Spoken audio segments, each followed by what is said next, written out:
roads have a beginning. My journey as a marathon runner began in the golden hills of Abyssinia. It has a drama all of its own, the Olympic Games Marathon. A feat of endurance to test the fittest athletes in the world. In 1960, a 28-year-old man amazed the world when, unknown and unheralded, he won the Olympic marathon. He attracted the world's attention not only by being the first East African to win a medal, but also because he ran the event barefoot. 4 years later, in Tokyo, he won again, this time with shoes. Known for his grace and stamina, he was considered the most perfect example of a naturally talented distance runner. His name, Abebe Bikila, born on August 7, 1932. The marathon winner of the last Olympics, Bikila Abebe of Ethiopia, looks likely to repeat that triumph. He was Africa's first world record-breaking athlete and marathoner, first Ethiopian and first sub-Saharan African Olympic gold medalist. He also became Africa's first Olympic double gold medalist and double world-breaking athlete, a man who at the 1964 Summer Olympics in Tokyo was the first person to successfully defend an Olympic marathon title and broke his own world record. He was a member of the Ethiopian Imperial Guard, an elite infantry division that safeguarded the Emperor of Ethiopia. Enlisting as a soldier before his athletic career, he rose to the rank of Shambel, meaning captain. He was a pioneer in long-distance running and participated in a total of 16 marathons, winning 12 and finishing 5th in the 1963 Boston Marathon. In July 1967, Abebe sustained the first of several sports-related leg injuries, which prevented him from finishing his last 2 marathons. No one else in the world has won 2 Olympic gold medals in the marathon, while simultaneously breaking the world record. And as such, this week's edition of People in History takes a look at the life and times of great athlete Abebe Bikila, who had set such an unbeatable record. I was very happy for one sentence I read in one Italian newspaper, that it took Mussolini one army to conquer Addis Ababa, but it took only one single soldier from the bodyguard to conquer Rome. Abebe was born on August 7, 1932, in the small community of Diato, then part of the Debre Berhan district of Shewa. Abebe was the son of Wudinesh Beneberu and his second husband, Bikila Demisie. During the Second Italo-Ethiopian War, his family was forced to move to the remote town of Goro, and by then, Wudinesh had divorced Abebe's father and married Temtime Kafeliu, and the family eventually moved back to Diato, where they had a farm. As a young boy, Abebe played Jena, a traditional long-distance hockey game, played with goalposts sometimes miles apart, and in 1952, he joined the 5th Infantry Regiment of the Imperial Guard after moving to Addis Ababa the year before. During the mid-1950s, Abebe ran 20 kilometers from the hills of Sololta to Addis Ababa and back every day. Oni Niskanen, a Swedish coach employed by the Ethiopian government to train the Imperial Guard, soon noticed him and began training him for the marathon.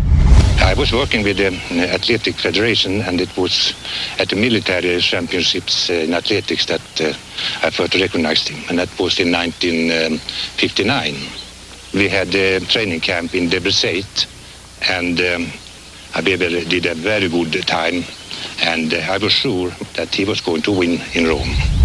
In 1956, Abebe finished second to Wami Biratu in the Ethiopian Armed Forces Championship, and according to biographer Tim Judah, his entry in the Olympics was a long-planned operation and not a last-minute decision, as commonly thought. Abebe married 15-year-old Yawabda Walde Georges on March 16, 1960, and although the marriage was arranged by his mother, Abebe was happy, and they remained married for the rest of his life.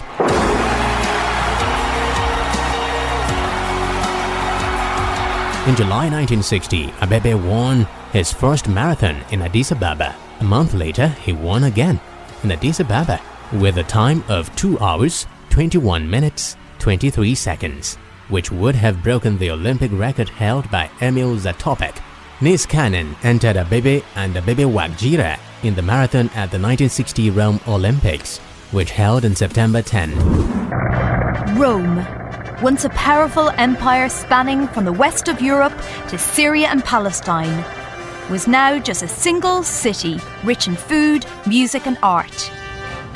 Its culture and history made it the perfect host for the 1960 Olympic Games. It was even more perfect for the marathon. And in Rome, Abebe purchased running shoes, but they did not fit well and gave him blisters, and he decided to run barefoot instead. The bottom of their feet would almost a strong piece of rubber almost, because of how they've trained. They've been running on all kinds of surfaces, plus across the mountainside. If you're running a lot on dirt and sand, you're more comfortable with your bare feet than you are with a shoe. And I said, well, let's forget about it. If we're too near the games now to be changing his environment, which would include his shoes. And if he's comfortable with that, that's what we're going to do.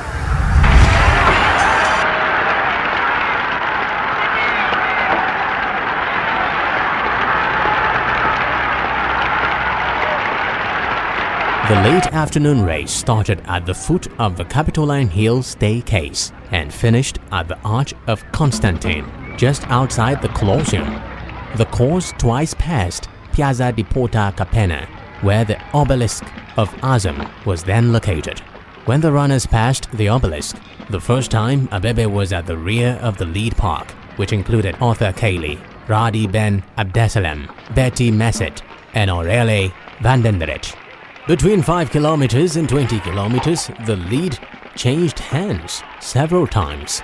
By about 25 kilometers, however, Abebe and Ben Abdesalam moved away from the rest of the pack. They were trailed by Barry Magee and Sergei Popov. We were under 30 minutes for the first 10,000, and we went through 10 mile in pretty quick time, and Tim Hogan and I were running together all this time. Abebe Bikila didn't get back more than a yard or two behind us all the time that we were chatting and talking and thinking he'd drop way back. And usually when you're running with somebody or training or in a race, you can hear them or you sense that they're there because you hear footfalls. Bikila was so fresh, his foot was just stressing the ground. We didn't even bother to turn around to see where he went. We just were convinced he'd drop right off. And he started to surge on us before halfway to drop us off. Hogan went with him. I said, I've seen enough of you, I'll just keep on going. We were more than 2 minutes behind at the 30 kilometers mark. Abebe and Ben Abdesalam remained together until the last 500 meters nearing the obelisk again, when Abebe sprinted to the finish. In the early evening darkness, his path along the Appian Way was lined with Italian soldiers holding torches. The course was illuminated by flaming torches, so the crowd could see Bikila's bare feet dash past them. The cobblestones weren't a problem for his feet. He was in the zone. Abebe's winning time was 2 hours, 15 minutes, 16.2 seconds, 25 seconds faster than Ben Abdesalam, and breaking the world record by 1/8 of a second. He broke the Olympic record by 3 minutes, never speeded up. Didn't even seem like he was going to slow down after he crossed the line. He jogged into the infield, never said a thing, starts just doing exercises, touching his toes, never breathing hard, never said a word. It's this great dignity of example, how this should be done. It was amazing. He became the first sub-Saharan African to win an Olympic gold medal. Immediately after crossing the finish line, Abebe began to touch his toes and run in place, and later said that he could have run another 10 to 15 kilometers. After the race, when Bikila was asked why he had run barefoot, he replied, open quote, "I wanted the world to know that my country, Ethiopia, has always won with determination and heroism." Close quote. Abebe returned to his homeland, a hero. He was greeted by a large crowd, many dignitaries and the commander of the Imperial Guard, Brigadier General Mengistu Newe. Abebe was paraded through the streets of Addis Ababa along the procession route lined with thousands of people and presented to Emperor Haile Selassie. The emperor awarded him the Star of Ethiopia and promoted him to the rank of corporal. He was given the use of a chauffeur-driven Volkswagen Beetle, since he did not yet know how to drive, and a home, both owned by the Guard. I didn't believe they could make it in the 5 and the 10, which is what the people there wanted. The chances I thought they had was in the marathon.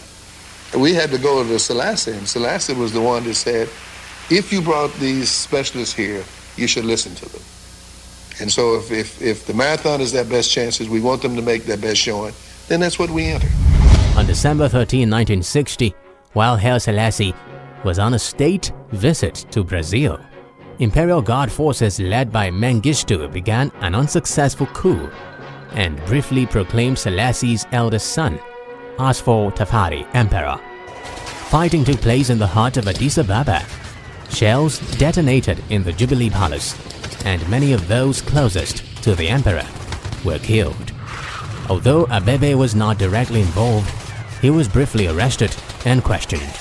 Mengistu was later hanged, and his forces, which included many members of the Imperial Guard, were killed in the fighting. In the 1961 Athens Classical Marathon, Abebe again won while running barefoot. However, he wore shoes for his victories in the Osaka and Kosais marathons that year. Abebe entered the 1963 Boston Marathon and finished 5th, the only time in his competitive career that he completed an international marathon without winning. He returned to Ethiopia and did not compete in another marathon until 1964 in Addis Ababa. Abebe won that race in a time of 2 hours, 23 minutes, 14.8 seconds. Abebe Bikila of Ethiopia making Olympic history. Abebe Bikila. 40 days before the 1964 Summer Olympics in Tokyo, while training in Debre Zeit, Abebe began to feel pain. He was brought to the hospital and diagnosed with acute appendicitis and had an appendectomy on September 16. Back on his feet in a few days, Abebe left the hospital within a week. He entered the October 21 marathon, this time wearing Puma shoes. In 1961, he had been approached by a Japanese shoe company, Onitsuka Tiger, with the possibility of wearing its shoes. They were informed by Niskanen that Abebe had other commitments. Kihachiro Onitsuka suspected that Abebe had a secret sponsorship deal with Puma, in spite of the now abandoned rules against such deals. Somebody stumbled, ladies and gentlemen. It is almost unbelievable as the field gets away from the start of the marathon. It is very difficult to tell you who that person is that stumbled down there on the track. We'll have to tell you later on. Right now, the field gets away. 68 runners representing 35 countries as they start to lap out here at the National Stadium on the start of the grueling marathon. It's a dull, cloudy sky overhead, a little hot and very humid this afternoon here in Tokyo. And no one, absolutely no one, can forecast the ending of this grueling race. But they're all out there, and it's very difficult to tell who's who. The big ones are there: Kilby, Kimihara, Julian, Abebe, Clark, Bakar, Mills, and the rest of them. And we'll have to keep you up to date as the race progresses. Abebe began the race right behind the lead pack until about the 10 kilometers mark, when he slowly increased his pace.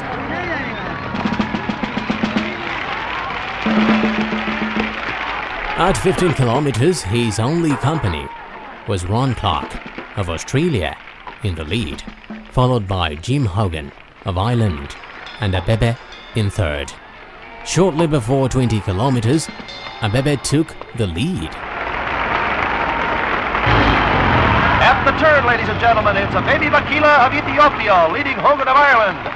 The distance from the stadium, 20 kilometers, 541 meters, 77 centimeters, and they're on their way.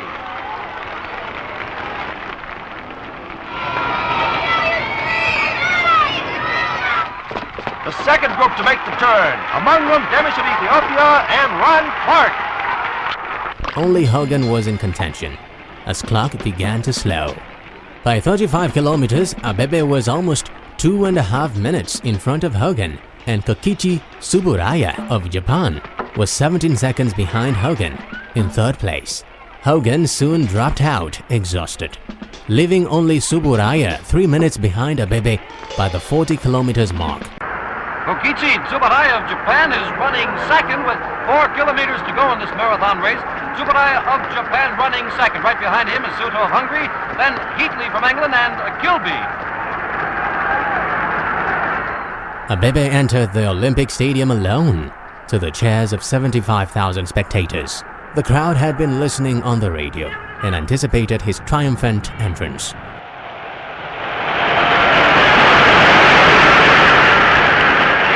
First runner, Abebe Bikila of Ethiopia, making Olympic history. Abebe Bikila coming through with a first in front of at least 75,000 quietly enthusiastic fans. Abebe Bikila wearing shoes in the 1964 Olympics. He's going to win it, just as he did in 1960, putting on a fantastic kick toward the finish. Abebe Bikila of Ethiopia really pouring it on right now. Just look at him go, ladies and gentlemen. Abebe Bikila winning the 1964 marathon race in Tokyo. A man who has just undergone an appendicitis operation, a man racing against a tremendous personal physical handicap. The first man to do so in Olympic history, twice in a row. What a finish. Abebe Bikila, and he's not even resting, he's not even breathing hard, going through a few exercises here, winning a tremendous race. A 32-year-old guard in Emperor Haile Selassie's palace guard. Abebe Bikila. Abebe finished in a new world record time of 2 hours, 12 minutes, 11.2 seconds, 4 minutes and 8 seconds ahead of silver medalist Basil Heatley of Great Britain, who passed Tsuburaya inside the stadium. Tsuburaya was third, a few seconds behind Heatley. Kokichi Tsuburaya of Japan now entering the National Stadium. He's in second place. He's followed very, very closely by Ben Heatley of Great Britain. Tsuburaya running very, very strongly after 42 very, very difficult kilometers. And he's followed by about 10 meters by Ben Heatley of Great Britain. It's Tsuburaya in second place, Heatley of Britain, and Heatley is putting on a kick. 300 meters to go, and there goes Heatley. Heatley has passed Tsuburaya. Heatley has passed Tsuburaya. Heatley running now. Heatley running. Tsuburaya trying very hard. Tsuburaya trying to catch him. Heatley and Tsuburaya with 100 meters to go. Heatley looks over his shoulder and sees Tsuburaya right behind him. Heatley going very, very strong. Heatley winning in second place. What a fantastic effort for second place. What a contest. And there's Tsuburaya in third place. Ben Heatley of Great Britain has just overtaken Kokichi Tsuburaya of Japan to capture second place for his country, a silver medal in the 1964 marathon. And a very disappointed Kokichi Tsuburaya, who came in third for a bronze medal for his country. Nevertheless, a very, very proud effort. After the finish, not appearing exhausted, Abebe again performed a routine of calisthenics, which included touching his toes twice, then lying down on his back, circling his legs in the air. I didn't see Bikila at all. I entered the stadium knowing only that Tsuburaya was just in front. That was the job to attend to. But I'd got the advantage because I was coming from behind, and I was able to take him by surprise. I mean, I was quite deliberate that, in fact, if you're going to go by somebody, you go as late as you dare, and you go as hard as you dare. The fact that there were perhaps 90,000 Japanese was lost on me. In athletics, Tsuburaya was about to win only medal, which was silver.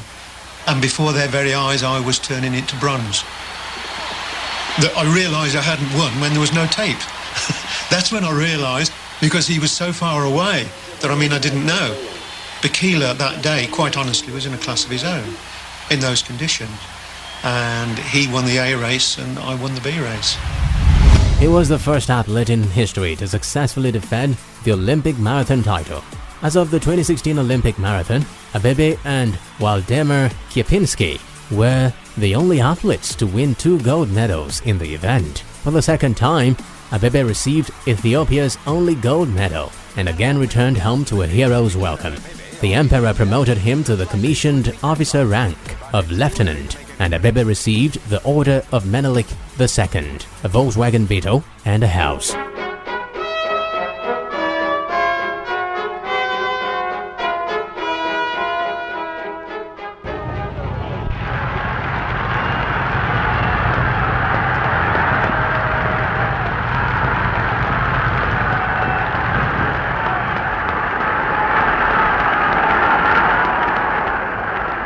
On April 21, 1965, as part of the opening ceremonies for the second season of the 1964 to 1965 New York World's Fair, Abebe and a fellow athlete and Imperial Guard, Mamo Wolde, ran a ceremonial half marathon from the Arsenal in Central Park to the Singer Bowl at the fair. They carried a parchment scroll with greetings from Haile Selassie. The following month, Abebe returned to Tokyo to win his second Mainichi Marathon. In 1966, he ran marathons at Zarautz and Incheon-Seoul, winning both. The following year, Abebe did not finish the Zarautz International Marathon in July 1967. He had injured his hamstring, an injury from which he never recovered. Abebe had begun to limp, and the 1966 Incheon-Seoul Marathon was the last marathon he ever completed.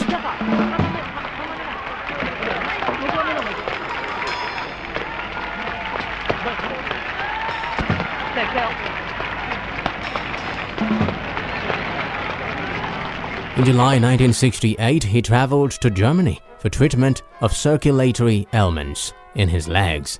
The German government refused to accept payment for the medical services. Abebe returned in time to join the rest of the Ethiopian Olympic team, training in Asmara, which had an altitude 2,200 meters and climate similar to Mexico City.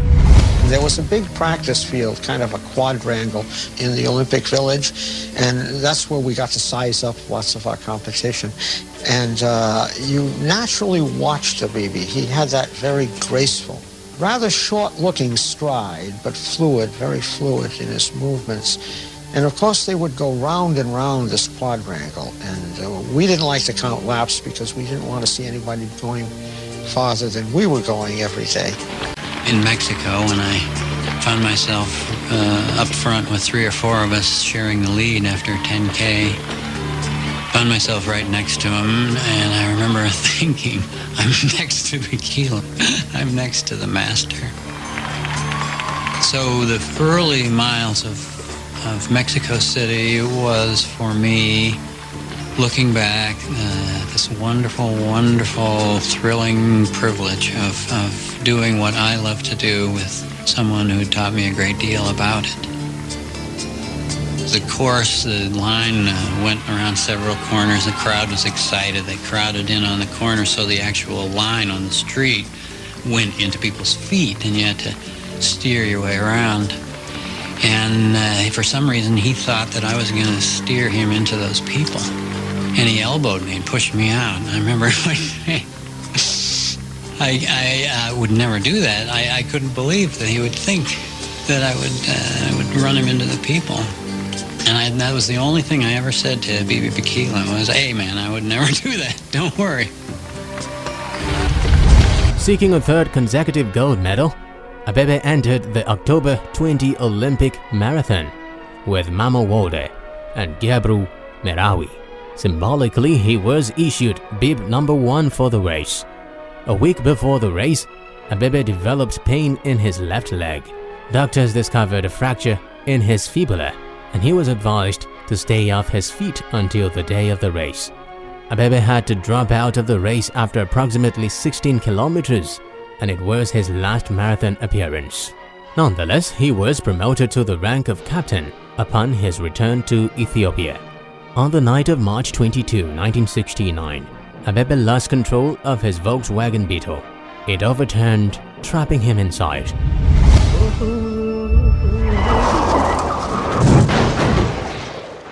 The Emperor is turning into England. According to biographer Tim Judah, he may have been drinking. Judah quotes Abebe's account of the accident from the biography by his daughter, Shige Abebe, that he tried to avoid a fast oncoming car. Judah wrote that it was difficult to know for certain what happened. Abebe was freed from his car the following morning and brought to the Imperial Guard Hospital. The accident left him a quadriplegic, paralyzed from the neck down. He never walked again. On March 29, Abebe was transferred to Stoke Mandeville Hospital in England, where he spent 8 months receiving treatment. He was visited by Queen Elizabeth II and received get well cards from all over the world.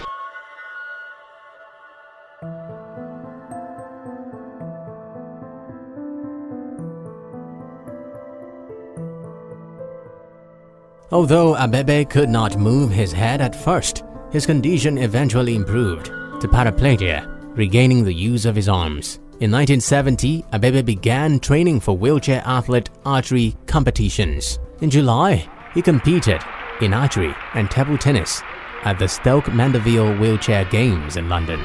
The following April, Abebe participated in Games for the Disabled in Norway.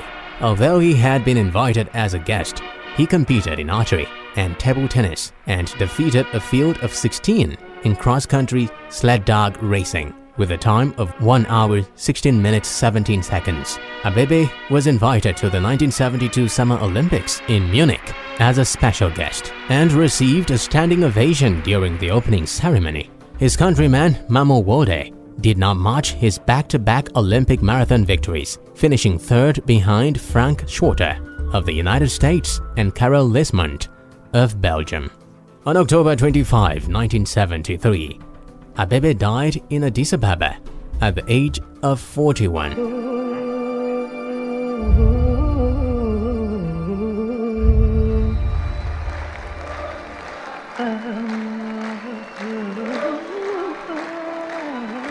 Of a cerebral hemorrhage, a complication related to his accident 4 years earlier. He was buried with full military honors. His state funeral was attended by an estimated 65,000 people, including Haile Selassie, who proclaimed a day of mourning for the country's national hero. Abebe was interred in a tomb with a bronze statue at St. Joseph Church in Addis Ababa.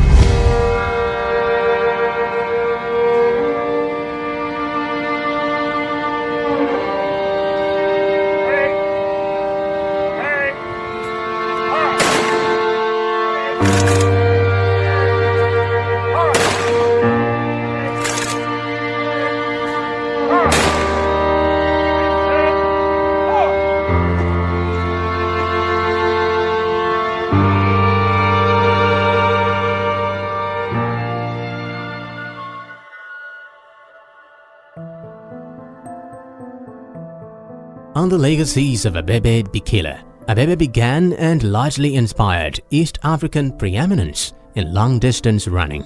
According to Kenny Moore, a contemporary athlete and writer for Sports Illustrated, Abebe began the great African distance running avalanche.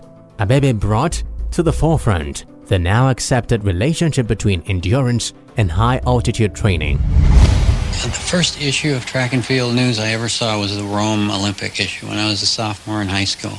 There was a picture of Abebe Bikila coming down the Appian Way by torchlight and finishing under the Arch of Constantine. Perfect rhythm. It's this dry. It's still what I think of as the African rhythm. There's not a muscle in his body working that doesn't have to work except the ones that are driving him forward. And so it makes Bikila a double symbol, the drama of Rome coupled with almost this visual image of how you do it right, how you turn your mind off and just go, just let it go. He taught us everything about endurance. 5 years after his death, The New York Road Runners inaugurated the annual Abebe Bikila Award for contributions by an individual to long-distance running. The International Friendship Run, held the day before the New York City Marathon, is a wild and wonderful affirmation of the universality of the sport of running. One of the highlights of the day takes place before the run, the presentation of the Abebe Bikila Award to an individual who has made an outstanding contribution to distance running, particularly through a spirit of deep commitment to the sport. The award is named for Abebe Bikila of Ethiopia, the two-time Olympic marathon champion, who is most famous for winning in Rome in 1960 in bare feet.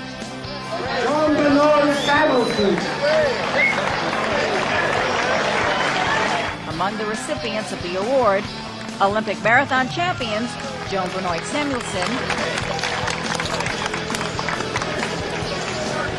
East African recipients include Mama Walde, Juma Ikanga, Tagla Lorope, Paul Taggart, and Hel Gebrselassie. He is a national hero in Ethiopia, and a stadium in Addis Ababa is named in his honor. In late 1972, the American Community School of Addis Ababa dedicated its gymnasium, which included facilities for the disabled, to Abebe. On March 21, 2010, the Rome Marathon observed the 50th anniversary of his Olympic victory. The winner, Ethiopian runner Siraj Jena, ran the last 300 meters of the race barefoot and received a €5,000 bonus.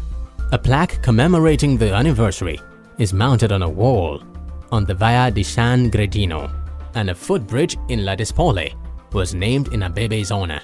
According to Abebe's New York Times obituary, Abebe and Yewebda had 3 sons along with their daughter, Shige.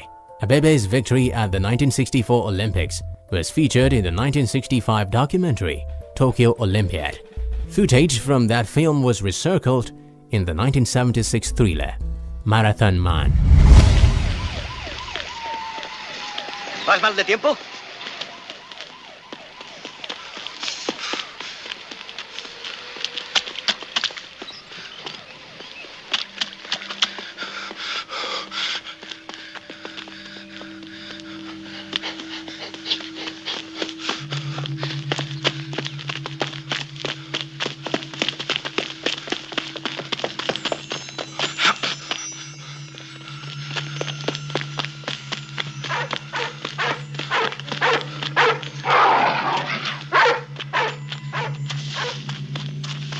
¡Coja ese perro!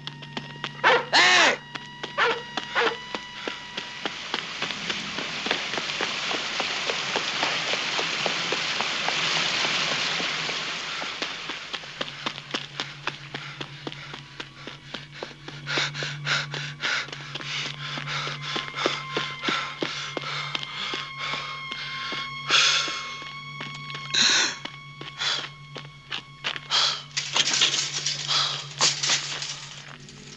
Abebe was the subject of Bud Grinsman's 1972 documentary, The Ethiopians. It was incorporated into the Marathon, a 1976 episode of Greenspan's The Olympiad television documentary series. The Marathon, which chronicles Abebe's 2 Olympic victories, ends with a dedication ceremony for a gymnasium named in his honor shortly before his death.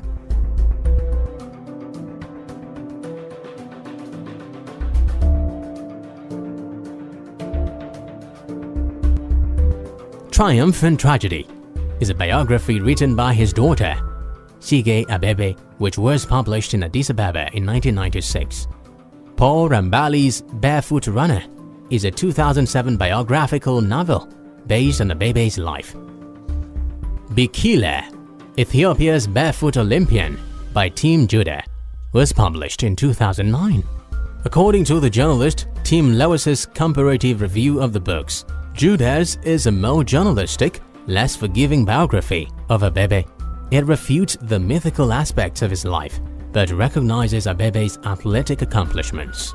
Atletu, meaning the athlete, a 2009 film directed by Davy Frankel and Razeles Lakiu, focuses on the final years of Abebe's life, his quest to regain the Olympic title, the accident, and his struggle to compete again.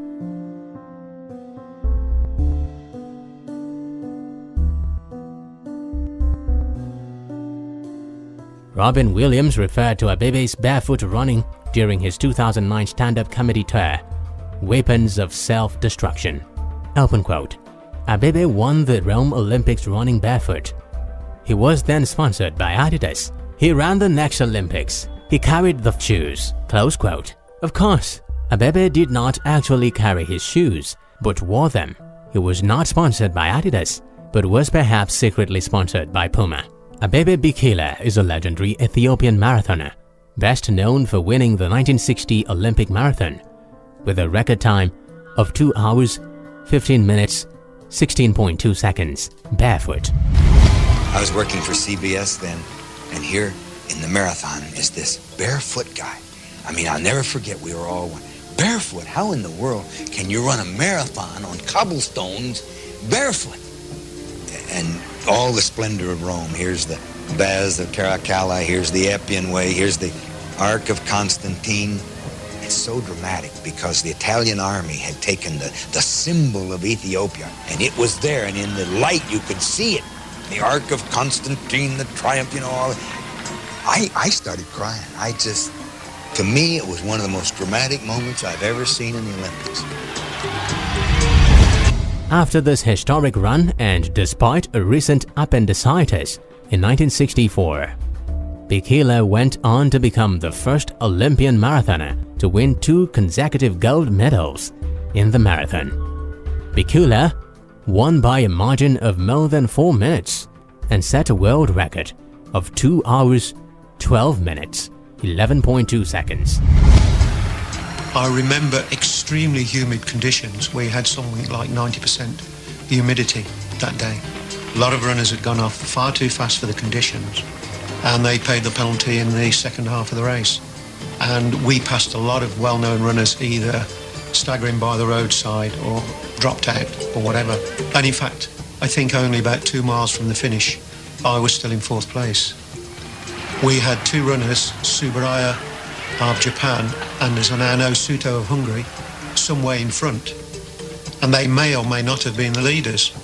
So, I mean, I didn't see Bikila. That's the way he sees a giant crowd, nearly 100,000 people waiting to greet the only man in Olympic history to retain the marathon fight. Bikila's memory continues to inspire Ethiopians, barefoot runners, and marathoners alike.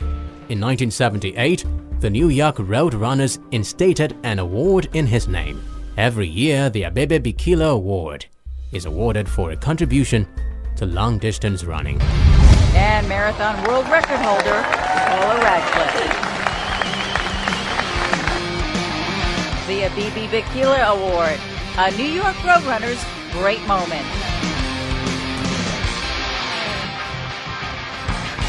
The Summer Olympics does more than gather the world's best athletes, placing them upon a grand stage.